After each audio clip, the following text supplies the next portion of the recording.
bisa bertahan sampai 10 tahun. Ibu itu yang diponis tadi, dokter mengatakan ibu ini tidak akan bisa bertahan lama.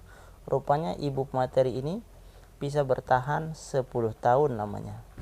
Jadi apa hikmah-hikmah yang terkandung dalam cerita ini? Yang pertama adalah seorang itu apabila kena penyakit, yang jelas Allah yang menetapkan ajal. Assalamualaikum warahmatullahi wabarakatuh. Hari ini saya akan sedikit berbagi kisah nyata. Kisah ini saya dapatkan daripada seorang pemateri yang luar biasa paparannya. Beliau memaparkan bahwasanya kisah ini terjadi pada ibunda beliau.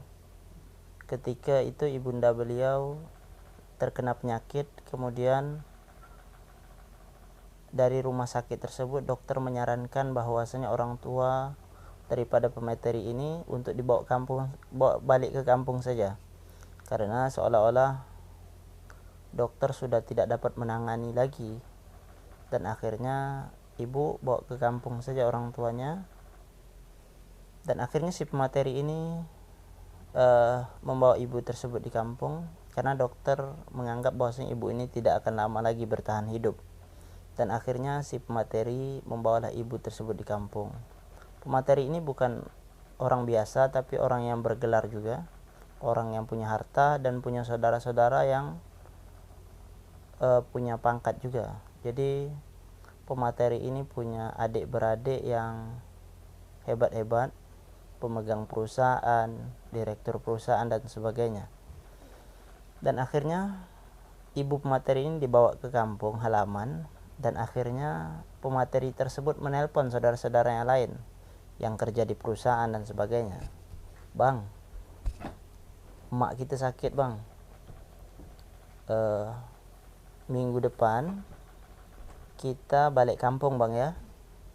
Kemudian abangnya mengatakan bahwasanya, dek, abang tak bisa balik kampung, abang sibuk dengan pekerjaan abang. Kemudian si pemateri tersebut mengatakan seperti ini, singkat saja, bang, abang pilih surga apa neraka? Ketika disebut seperti itu, abangnya mengatakan pilih surga.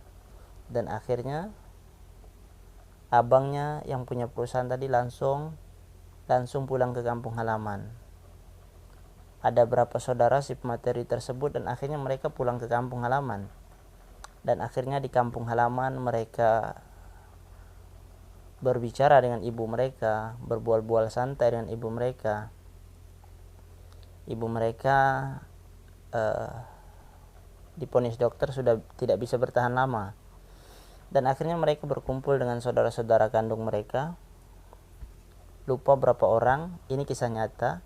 Dan akhirnya mereka bicara pada ibu mereka. Ada salah seorang pemateri tersebut mengatakan, mak, ibu, dulu ibu ingat tak ketika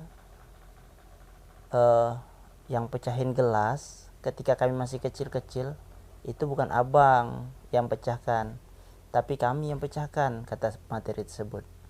Kemudian abangnya bercerita lagi tentang masa lalu. Ibunya seketika menangis dan meneteskan air mata. Dan akhirnya ibu tersebut menetes air mata. Bahagia ibu tersebut sambil bercerita nostalgia, bercerita masa lalu. Dan akhirnya mau tahu, kisah ini ibu itu menceritakan dengan tangisan, dan saya sangat menangkap cerita itu. Terus rupanya ibu itu bisa bertahan sampai 10 tahun. Ibu itu yang diponis tadi, dokter mengatakan ibu ini tidak akan bisa bertahan lama. Rupanya ibu pemateri ini bisa bertahan 10 tahun lamanya. Jadi apa hikmah-hikmah yang terkandung dalam cerita ini? Yang pertama adalah seorang itu apabila kena penyakit, yang jelas Allah yang menetapkan ajal seorang, jelas seperti itu. Kemudian yang kedua, ada sugesti yang menarik kepada seorang yang sakit. Ketika kita menjenguk, ketika kita bercerita masa lalu, hatinya ada ketentraman, ada kebahagiaan. Jadi salah satu hikmah di dalam kisah ini adalah orang tua ataupun siapapun ketika dikisahkan dengan cerita masa lalu, cerita yang buat hati mereka bahagia, akhirnya pikiran mereka naik, imun mereka jadi tinggi, terus bahagia hati mereka. Ketika hati sudah bahagia, maka insyaallah badan akan sehat, badan akan kembali kuat, dan rupanya penyakit-penyakit itu hilang. Dan 10 tahun ibu itu bisa bertahan, kemudian baru meninggal dunia. Sehat ibu tersebut. Jadi ini kisah ini sangat menarik, dan mungkin bisa kita contoh cara ibu ini, orang tua yang sedang sakit.